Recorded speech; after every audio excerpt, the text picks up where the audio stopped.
教育局前幾日咧就啱啱出咗一份高中 Cam 嘅 syllabus，咁我哋都趁機去分析下佢啦咁樣。咁基本上呢份 document 都係公開嘅，咁大家喺即係教育局嗰個嘅 website 咧都會揾到呢一份嘅 document。咁或者一方面大家可以參與到咧，咁我已經將條 link 放咗喺呢條片嗰個 info box 嗰度噶啦。不過喺開始講之前咧，咁我哋有兩樣嘢要提一提大家。大家咧就係呢一份嘅 syllabus 咧，只係一份嘅 consultation draft 嚟嘅啫，只係一份嘅諮詢稿嚟嘅，係啦，咁就唔係一份 final version 嚟嘅。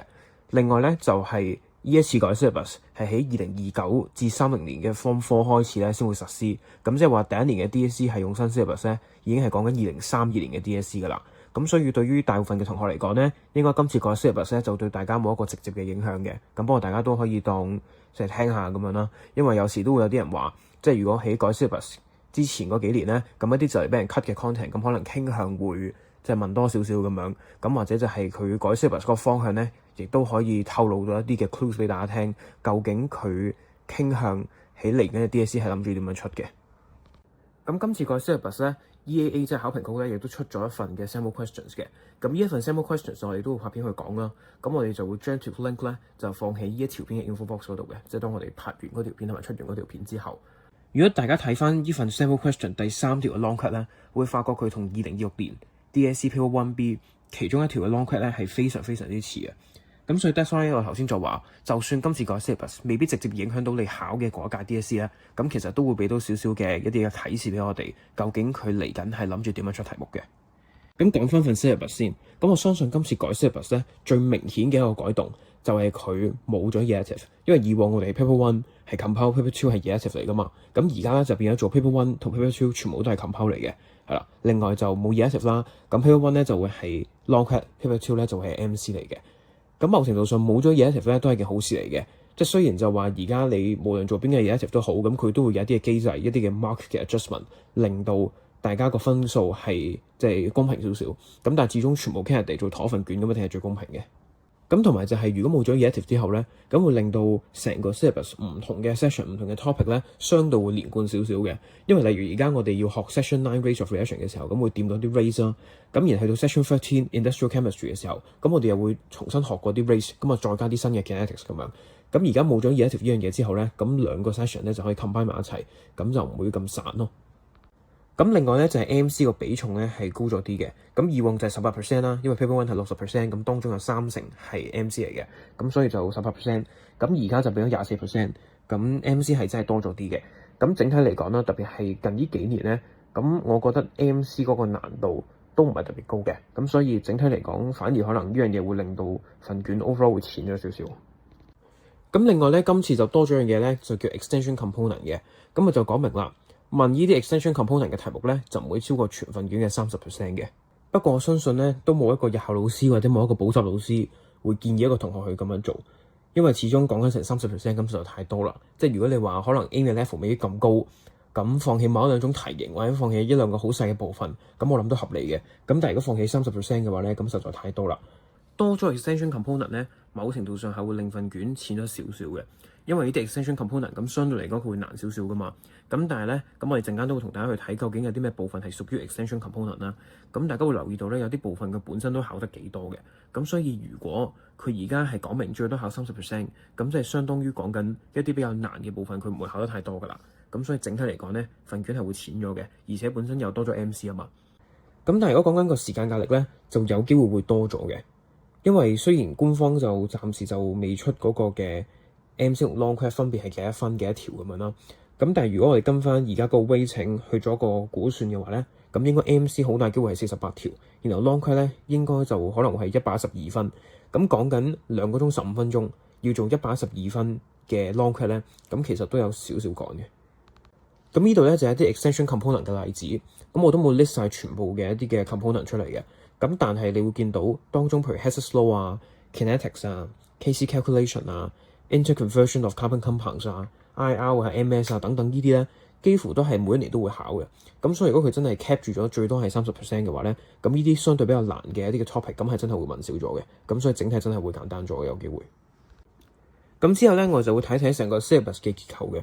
咁當中咧，大家會見到有3個 session 咧就唔見咗嘅，分別咧就係 Planet Earth 啦、Industrial Chemistry 啦同埋 Material Chemistry。咁我哋先睇咗 Planet Earth 先啦。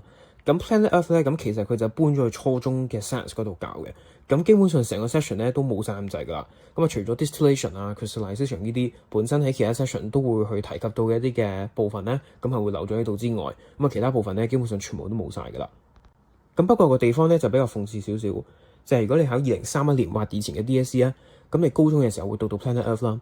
咁如果你考2033年或以後嘅 DSE 咧，咁初中嗰陣時已經加咗 Planet Earth 㗎啦，咁高中就 cut 咗，所以唔使讀。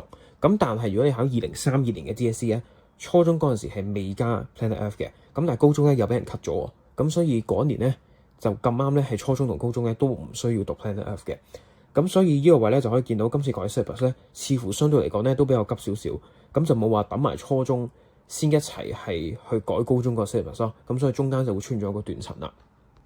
之後就講一講 In Chem 啦，咁 In Chem 基本上咧就俾人拆到好散嘅，咁譬如 Chlor-alkali industry 咧，咁就落咗去呢個 redox 同埋 electrolysis 嗰度啦。咁然之後 kinetics 啦，即係譬如係講緊 order of reaction 啊、energy profile 啊等等呢啲咧，就落咗去 rate of reaction 嘅。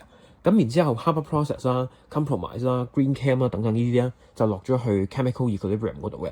咁基本上而家 Haber process 咧，咁就唔需要特別去讀太多一啲關於 fertilizer 部分噶啦。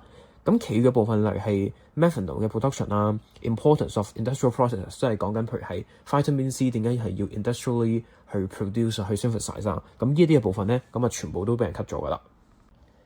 之後就講一講 material 啦。咁 material 其實留得低嘅 content 咧，咁都唔算多，咁都係俾人 cut 嘅重災區嚟嘅。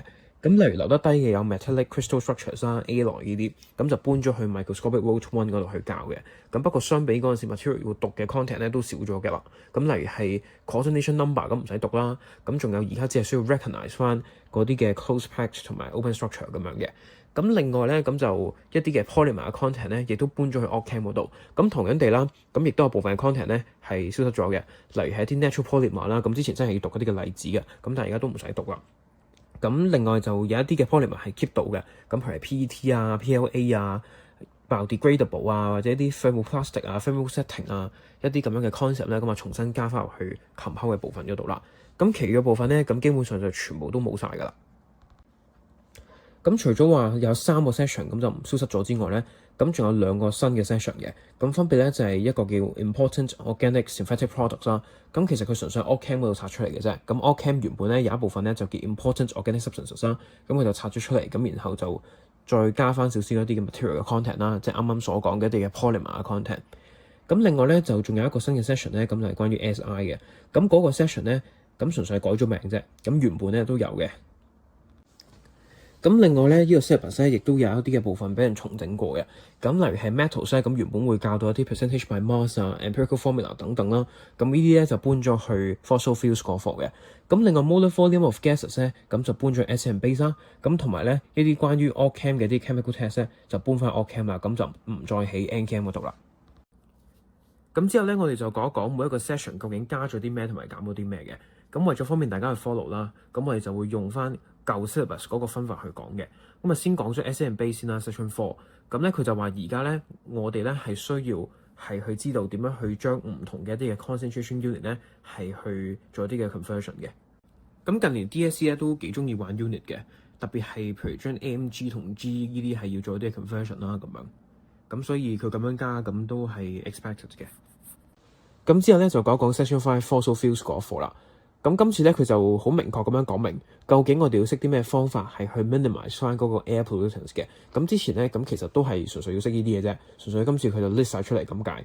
咁另外咧 mono substitution of methane with chlorine 咧嗰個嘅 mechanism 嗰個 steps 咧就 cut 咗嘅。另外 perspex 咧亦都唔再係一個喺 syllabus 明確講明嘅例子啦。咁之後去到 redox 嗰度啦。咁 redox 咧佢就講明咧係要識 benefits 啦同埋 challenges of using hydrogen fuel cell for transportation 嘅。咁 benefits 例如係可能嗰個 pollution 嘅問題啦，因為淨係出水嘅啫嘛。咁 challenges 咧咁就可以係講到呢個 hydrogen 嗰個 explosive 嘅問題啦。特別係如果你係 for transportation，咁可能喺一啲隧道入邊，咁 hydrogen 如果佢一旦 build up accumulate 嘅時候，個 concentration 好高嘅時候，咁個問題就會係比較大少少。咁然之後關於 battery 嗰個地方咧，咁佢就冇特別再叫你咧係去 describe 到一啲 common 嘅 primary 同埋 secondary cells 嘅一啲嘅 characteristics 啦。咁但係你仍然咧係需要係 select 同埋 justify 點解你用嗰個嘅 primary 或者 secondary cell 嘅。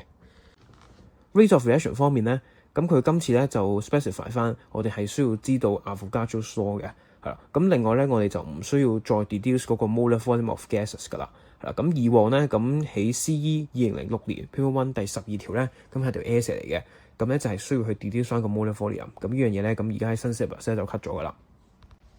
咁之後去到 equilibrium 嗰度啦，咁咧佢就講明咧係需要識 Ka 嘅。咁 Ka 簡單啲嚟講咧，就係當一個 acid 佢溶咗落水嘅時候，咁佢會 ionize 噶嘛。咁呢一個 ionization 嘅一個嘅 reaction 咧，嗰個 Kc 就係叫 Ka 噶啦。咁但係基本上咧就係需要識 Ka 同埋呢個 pKa 嘅啫，咁啊其他嘢都唔需要噶啦。之後咧就去到 Ochem 嘅部分啦。咁 Ochem 咧佢就加咗樣嘢咧，就係嗰個 addition reaction 啦 ，between 嗰個 alkene 同埋 hydrogen halide 嗰個嘅 mechanism 嘅。咁另外咧，我哋係需要 recognize 到嗰個嘅 carbocation 嗰個嘅 stability 嘅。咁但係咧，我哋只係需要知道個 order，咁但係就唔需要去解釋點解嗰個次序係咁樣嘅。咁加呢樣嘢都好嘅，因為而家我哋 Markovnikov through 咧，咁啊純粹靠背嘅啫。咁加完呢樣嘢之後咧，咁就有翻一個比較 full 嘅 picture 嘅。咁另外下邊咧，佢都有講明咧，就需要係去知道翻 hardening of 一啲嘅 unsaturated fats 啦。本身我哋都識嘅 saponification 啦，同埋一啲 synthesis of artificial flavouring 嘅，即係講緊 ester 啦。咁另外咧，我哋原本要識 aspirin 啦，咁而家就加埋呢個嘅 paracetamol。咁同埋咧嗰個嘅 detergent 咧，咁我哋係需要學翻呢個嘅 hot water 啦，同埋一啲嘅 environmental problems 嘅。咁呢樣嘢咧，不嬲我哋喺以往嘅 syllabus 咧，咁其實本身都要識嘅，純粹係近年咧就 cut 咗咁解。咁而家就重新加翻嘅。咁另外咧就 substituted amide 嘅 hydrolysis 咧就 cut 咗嘅。之後咧就去到 patterns 嗰度啦。咁佢只係加咗樣嘢啫，就係一個 transition metal 嘅 complexes 噶啦。咁不過咧，佢都唔使你識好多例子嘅，純粹呢度寫啲咩，咁你識啲咩咁就夠噶啦。咁最後咧就去到 Enchem 嘅部分啦。咁除咗以往我哋都要識嘅一啲嘅 carbon monoxide 啦、dioxin 啦同埋 formaldehyde 呢啲嘅例子之外咧，咁我哋而家仲要識 VOC 啦，要識呢個 PM 啦，同埋要識 ozone 嘅。咁另外咧下邊嗰度咧亦都見到啦，呢個 2,4-DMP 係 cut 咗嘅。咁不過 tolerance reagent 咧就繼續 keep 咗喺度。咁大致上今次改 syllabus 咧就係改咗呢啲嘢啦。咁我冇全部 list 晒出嚟嘅，咁一啲相對冇咁重要嘅地方咧，咁我冇特別講嘅。咁如果大家想睇個 full 嘅 version，咁啊睇翻嗰份教育局官方嘅 document 啦。咁同埋教育局嗰份 document 咧，第124至128頁咧，本身亦都有一個嘅 summary 嘅，就係講翻今次係改咗啲咩。咁大家都可以睇翻嘅。最後咧，我哋想講一講對於今次改 syllabus 咧，我哋有啲咩睇法。咁首先咧 syllabus 就真係好多年冇轉噶啦，話就話喺 DSE 到而家已經轉咗2次 syllabus 啦。咁但係嗰2次都只係小修小補啫。咁所以我哋而家讀緊嘅 syllabus 咧，好大程度上係2007年嘅時候公佈，然後2012 DSE run 到去而家噶啦。咁如果 run 到去2031年咧，講緊就 run 咗成20年噶啦。咁所以轉一轉個 syllabus 咧，點都係件好事嚟嘅。雖然今次改 syllabus 咧都唔算改咗好多嘢啦，咁但係都算係解決咗其中一個高中 Chem syllabus 本身一直存在嘅一個比較大嘅問題，就係螺旋式教學。咁螺旋式教學本身咧係一件好事嚟嘅。譬如好似喺 Session 5同 Session 11 Fossil Fuels 同埋 Ochem 呢2個 session 咁樣，咁你 Session 5就學咗啲簡單嘅一啲嘅 naming 啦，一啲簡單嘅 homologous series 啊，啲 functional group 同埋啲 reaction 咁樣，咁同埋仲有 polymerization 添。咁去到 Session 11就比較 add 翻少少，就再學多啲新嘅 functional group、新嘅 reaction、新嘅一啲嘅 important organic substances。咁一個咁樣嘅螺旋式教學咧，咁對於同學嚟講嗰個吸收咧係好嘅。咁但係 DSE 咧本身就有好多唔合理嘅螺旋式教學，例如係喺呢條片啱啱開始嘅時候，咁我提到 race 同埋 kinetics 拆開教咧係唔係好 make sense 嘅。咁仲有就係而家咧，其實喺 Section 3 metals 啦、Section 4 acid and base 啦，同埋 Section 9 rates of reaction 咧，都有教到一啲嘅 mole 嘅 calculation。咁其實係真係拆得太散啦。咁雖然今次改 syllabus 咧就冇完全解決到螺旋式教學嘅問題嘅，例如係一啲 structure and properties 嘅部分啦。咁我哋喺 Section 2 microscopic world 1，喺 Section 6 microscopic world 2，同埋喺呢個嘅 Section 12嗰個嘅 patterns in chemical world 3課我都有提及嘅。咁其實係真係有少少浪費課時啦，同埋一啲太過重複嘅。咁呢個問題係冇解決到，咁但係至少解決咗部分嘅螺旋式教學嘅問題咧，咁都算係一個好事嚟嘅。咁不過始終今次改 syllabus 咧都係重整居多，主要都係將啲嘢調嚟調去嘅啫，咁就冇話真係加或者減咗好多嘅 content 嘅。咁因為今次出 syllabus 咧就係 free Chem by 3科一齊出噶嘛，咁樣比較之下咧就會顯得今次 Chem 改 syllabus 咧係比較保守少少嘅，因為本身 free Chem by 3科咧 Chem 已經係最淺嘅一科嚟㗎，即係如果齋計個 syllabus 嘅話，咁今次改完之後咧就顯得個差距更加之明顯啦。因為今次 physics 改 syllabus 咧係真係加咗啲相對比較深嘅嘢啦。咁有啲真係講緊係 A level 嚟嘅，甚至乎係 A level 本身都冇教，真係全新嘅嘢嚟嘅。而 bio 嗰個嘅 content 嘅量係真係多過之前嘅。咁但係相反，今次 Chem 咧，除咗話 addition reaction 個 mechanism 同埋 transition metal 嘅 complex 係相對嚟講係比較新鮮少少之外咧，咁啊其他嘢本身都係啲預咗佢應該要加嘅嘢，例如係 Ka 啊、A 來啊呢啲，咁呢啲係佢本身都應該加嘅嘢，甚至係一啲佢本身應該加嘅嘢，佢都冇加落嚟，譬如係bond enthalpy 啊、Kb 啊、Kw、Ksp 即係唔同種類嘅一啲嘅 Kc 咁樣，咁佢都係冇加落今次嘅 syllabus 嗰度嘅。咁所以今次 Chem 改 syllabus 咧就真係比較保守少少嘅，特別係呢2年咁 DSE Chem 都傾向問得比較深少少啦。咁但係反而嗰個 syllabus 咧今次難得一個可以改嘅機會，咁但係反而又冇配合到喎。好，咁今次改 syllabus 咧就分析到呢度先啦。咁希望呢條片幫到大家啦。